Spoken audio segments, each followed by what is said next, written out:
what I'm going to try to introduce is something that really builds on what Eric was talking about, but actually creates not just the sort of positive solution in terms of just buildings, but uses buildings as the launching pad for how we actually can create meaningful collaborations in the community to create well-being for all.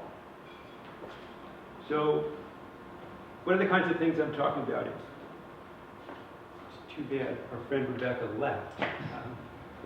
Because I wanted to start off with the kinds of things that are happening in our community that are really positive. So Rebecca, as head of planning, has kind of created this vision for Imagine Kalamazoo in 2025. How do we actually talk about creating the community that we really hope and dream for, as opposed to the one that we're trying to avoid or are fearful about?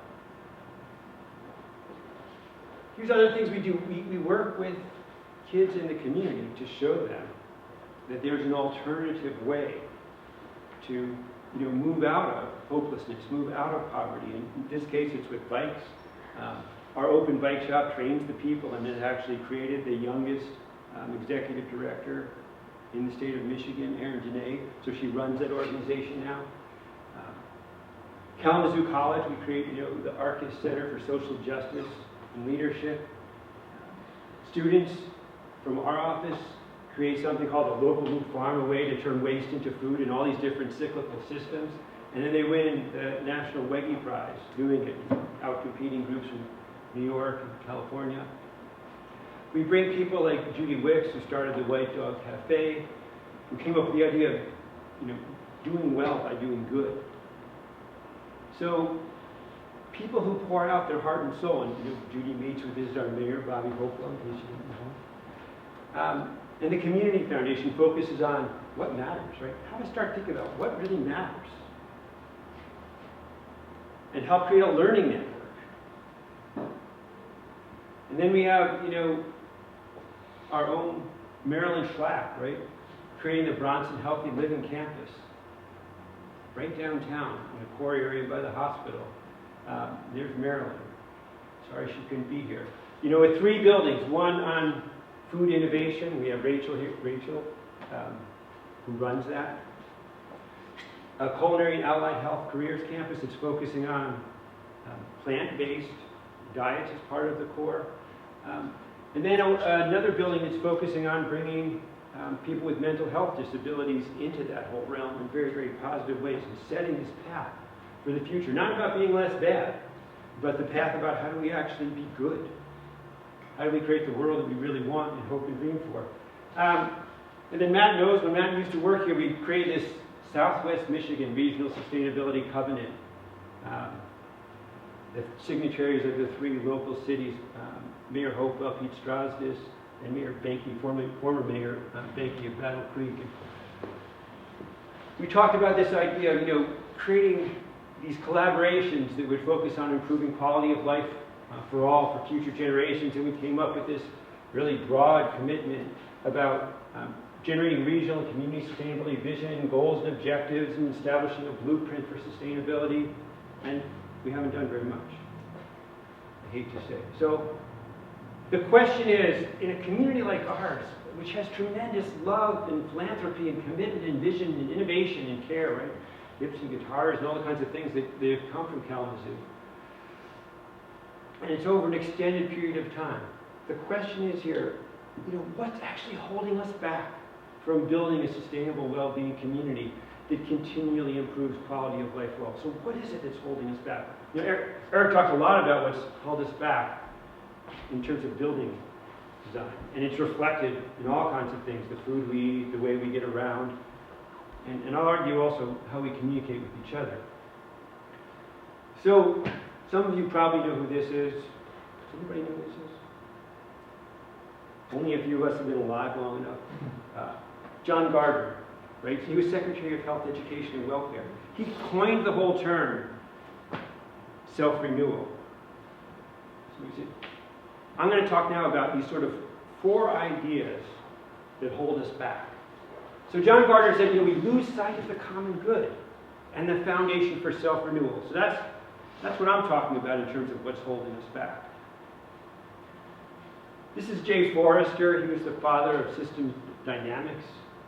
He wrote this really brilliant paper. You can get it online. I encourage you all to get it. It's called The Counterintuitive Behavior of Social Systems. And what Jay talked about is we do all these things, create buildings. But it's not just buildings we create policies, everything that Eric was talking about. The question is, why do we do it? And what is it that's happening? Because they're unintentional. What Eric is pointing out, they're not unforeseen for many people. And they're certainly not unforeseeable. But it's because the dynamic behavior of social systems, it's not understood, and we often create worse problems than we were trying to fix. That's the story of, the Hancock building. And then what's really insult to injury there is we give people awards for doing it. So this idea, the second idea, is that we mismanage change and the change process. And then we do things like this. My friend Supertreat, this is what he has to deal with at the Community Foundation all the time, right? And instead of one finger in the dike, we run out of hands. And even with Shiva, we don't have enough hands to put all those holes in the dike because we focus on short-term solutions, not on the root problem. And then we have no capacity, and we say we can, and we say no, no, no. So that's the third idea. We focus on short-term solutions.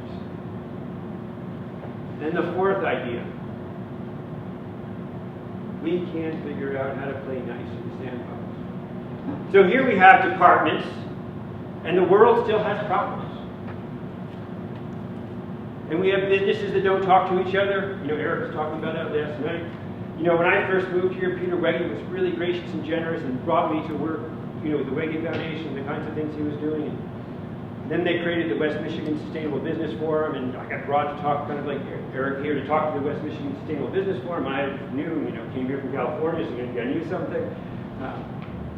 And I talked to people at Herman Miller and Steelcase and Hayward. I was brought to this thing. I said, if you guys are really trying to focus on sustainable product design, why don't you require your secondary, tertiary, quaternary suppliers to basically all do sort of the declare statement? This was 15 years ago. And they said, we can't do that. No, no, no. And then they actually are doing that now, 15 years later. And only because I sort of know some of these people over time, I said, they came up to me and said, the reason why we couldn't do that is because actually our family was involved in a lawsuit, and we couldn't really talk to each other. So we can't figure out how to play nice in the sandbox. Imagine if we could. Imagine if we just said we will. Okay, so I'm going to now just talk about sustainability. But just really simply, and not in a grandiose way, just as two really simple goals. Lowering the overall impact of ecosystem services per capita. So Eric did this beautiful job talking about all these problems, right? The crazy, unimaginably ridiculous stuff that we do. But imagine if not just in buildings, in every single thing we do, we lower the overall impact of ecosystem support services per capita. And then we try to improve quality of life for everyone. So then you get plots like this. And the cool thing about this plot, different countries, these little dotted lines that show the trajectory over time. So what does this say? On this axis here, right, we have improving quality of life. The cool thing about this says is, if you look at the ecosystem support services drop per capita, right, you can have a really horrible quality of life for the same ecosystem support services per capita, or you can have a pretty dang high quality of life with the same ecosystem support services per capita. It's just how we actually make decisions about our society, about our economy, about what matters in our community. And then look at this. Really, really high quality of life here, right? But we have hugely different draws on ecosystem support services per capita. So if we want to go from here to here, that seems pretty easy.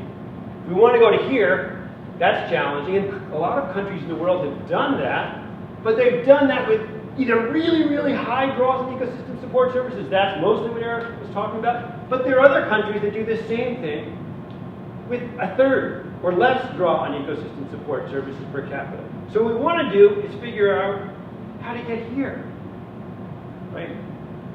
And I use this slide with this base template from World Wildlife Federation because there was one country here, Costa Rica. Costa Rica is not here anymore. Costa Rica is here. Because what happens with countries when they get richer, they oftentimes consume more. But I'm not going to talk about that. I'm going to talk about sort of the positive vision that's here. So, what does all this mean? Well, if we try to look at this basic idea of sustainability, right? The question is, we're in this educational, this learning institution. So the question is, what is education really for? How do we get to this state that Eric is talking to us about? Well, we have a socialization function, right, to replicate society and culture. And we do that really well. We just don't necessarily replicate the good things in many ways. That's what Eric is talking about, right? There's a vocational function to prepare people for employment. There's this liberal humanist function to develop the potential of individuals. And then there's the transformative function to facilitate change towards a more equitable society and a better world, focusing on quality of life for all. Why don't we think about investing in this more, right? Why don't we do that? This is from our friend and colleague of mine, Stephen Sterling from the UK. We have a bunch of collaborations together. But so what I'm going to talk about is this, the transformative function of education. We wonder why in our institution we have a lot of challenges with recruitment and retention. We're wondering what we really are in this complex and dynamic educational community. Imagine if our focus was the transformative function.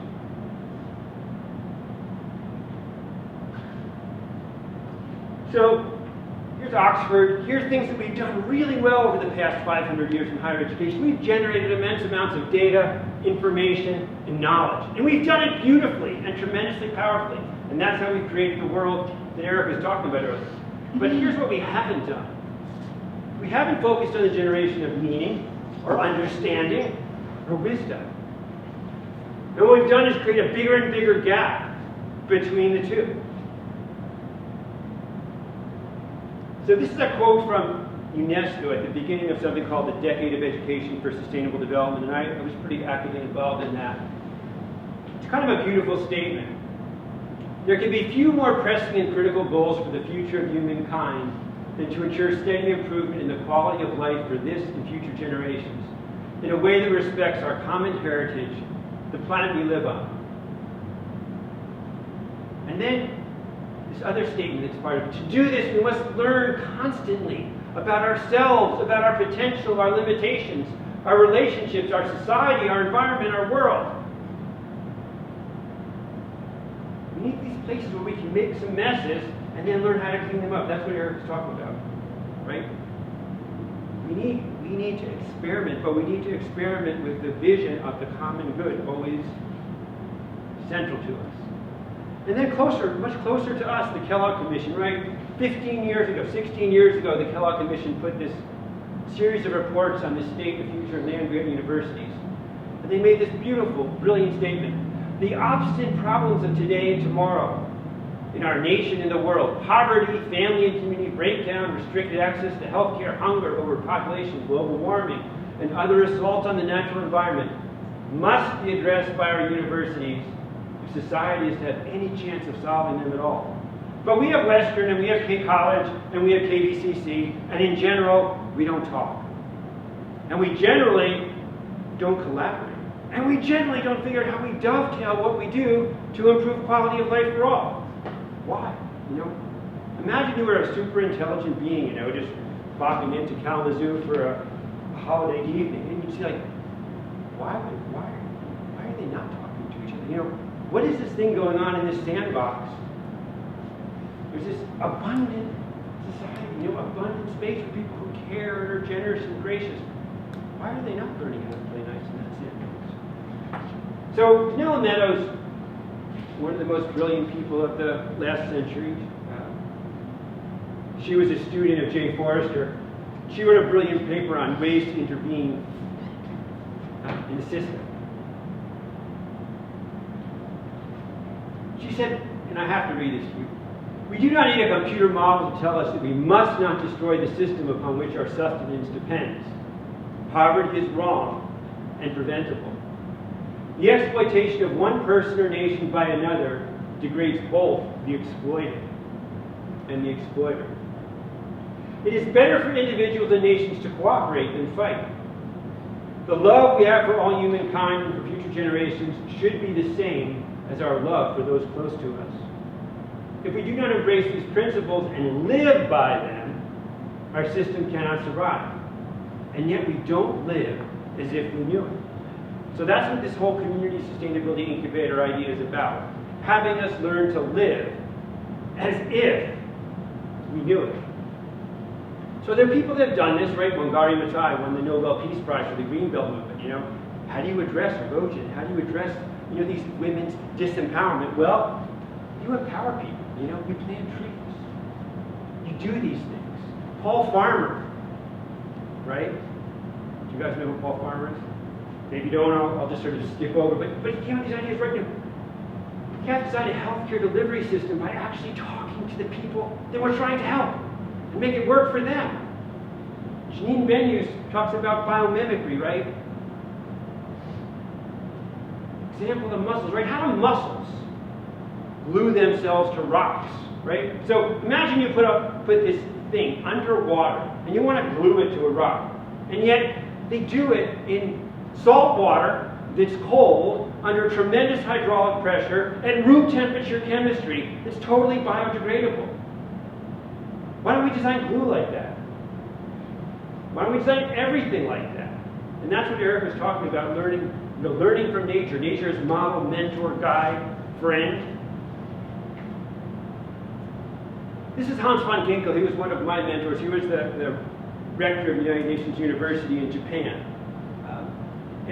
When the idea of the United Nations Decade of Education for Sustainable Development was coming about, Hans said, well, look, we've had a decade of this, decade of that, year of this, year of that, and none of the things that we really care about have happened. Why not? Why not? And he said, he really has brilliant, you know, insight. He said, because people like us, we can't connect in our daily lives. And that's what Rebecca's trying to do with Imagine, you know, Kalamazoo in 2025. We can't connect with these beautiful visions. We can't figure out how we actually make these things happen. And that's the idea of the Community Sustainability Incubator. In our community, we can change what happens. We can address the unforeseen but foreseeable by being anticipatory. So, the idea of these RCEs, and I actually wrote the application, you know, for the first RCE in the United States in Grand Rapids. First, it's to bring together sort of organizations in the formal education sector. Universities, research centers, K-12, public schools. Those are the horizontal links between those organizations, K College, Western, KVCC. But then also to connect them vertically, right? And connect them to the non-formal education sector, museums, public libraries, botanical gardens, zoos, nature parks, local government, community leaders, media, businesses, right? Because we can actually, we all have kids, we all care about the future, we all care about quality of life. Why do we not play in the same sandbox well and nicely and have fun? So that's sort of the idea of the RCE process that kind of undergirds my idea of the Community Sustainability Incubator. So, you know, we go to Barcelona and we see the Sagrada Familia, and our notion of what it means to be a human being changes.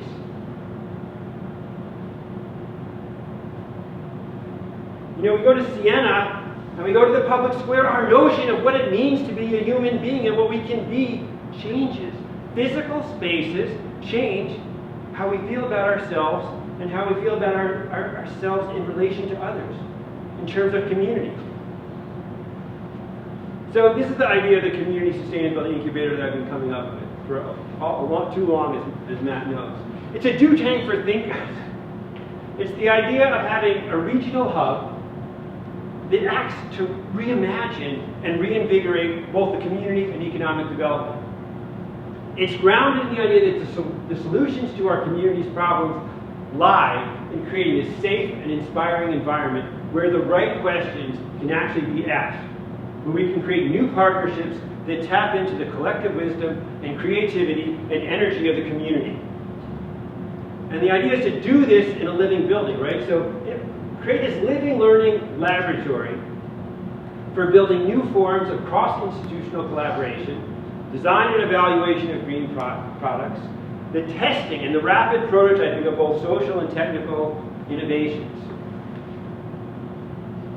and the training of people to learn and live and work together in those ways. So it's an attempt to model how we catalyze large-scale transformative social change and leverage collective impact. We do it by focusing on root problems and the systemic intertwined causes of these problems, and breaking down those disciplinary, intertwined, organizational and institutional silos that limit collaboration. And they foster bias, they sap our energy, they sap our creativity. We need this powerful antidote to that, and it's waiting for us just to create it. So the idea, I'm going to talk a little more, it's a transformative vision that's akin to what Andrew Carnegie did with building public libraries all over the United States. So I'm going to just talk a little about Dennis Hayes, who's been one of my mentors. He was the brainchild, or the Bullet Center was his brainchild. So this is what it looks like inside. It's a terrible photo. Sorry, I took it. But here's the idea. So if you look at the 30-year life cycle of a typical commercial building, 2% is design and construction. And roughly 6% is O&M. And the rest, the other 92%, are the salaries and benefits of those people who are employed in that building. So imagine you create a space that changes the way people work, that changes the way people collaborate, that changes people's vision of the common good and quality of life. So then here's what you get. Imagine you have, because of that, you get a 1% improvement in worker productivity. And then you send that money back. Well, if you send that back, you get a 33% increase in design and construction, right? So you take 1% out of there, you put it back in here, that becomes 3%, and you just got 33% more. So let's go back to the Living Building Challenge building, right? The first commercial Living Building Challenge building, the Bullet Center in Seattle, right? Not very sunny. So it produces more energy than it uses. And you saw, right? These are all solar panels. It produces more energy than it uses in net. How much more do you think that costs? So that was the first time 2,000 building codes in the city of Seattle were put on hold. They had to design new windows and new seals and gaskets because the Living Building Challenge, as Eric was saying, right? You can't be less bad. You have to actually be good. So there's a red list of materials that you just can't use. Commercial composting toilets were designed and created, for this building. How much more do you think that costs? You think it's anywhere near? Only 1% increase in worker productivity because actually everybody has access to daylight. My office is in there. I don't have any access to daylight. I have to get out. It's good. It makes me get up. How much more do you think that costs? You think it costs a lot more than 33% more? It costs less. It costs 25% more.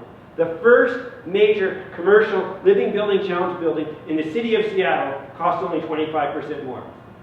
With that 13%, they could have had a lot of nice vegan dinners. Okay, so here are the 9 functions of this Community Sustainability Incubator idea. It's to create a building that elevates the common good, and to create what happens in that building is focused on elevating the common good. It's to demonstrate what's possible. It's to convene the entire community, not just some people, sometimes, but everyone, all the time. It's to bring out the best in people. We don't do that. Going back to that early slide about the problems of John Gardner, right? It's to build community capacity for self-renewal together. It's to restore a sense of the sacred. It's to address the root causes of systemic challenges. You know, why do people talk about people like Paul Farmer and Elon Musk? Because they get at the root causes of problems, right? When Elon Musk was coming up with the idea of the Tesla, people said, oh no, you can't do that. You know, Eric was talking about, no. So Elon Musk says, well, why not? Well, you need to have a range of 200 miles.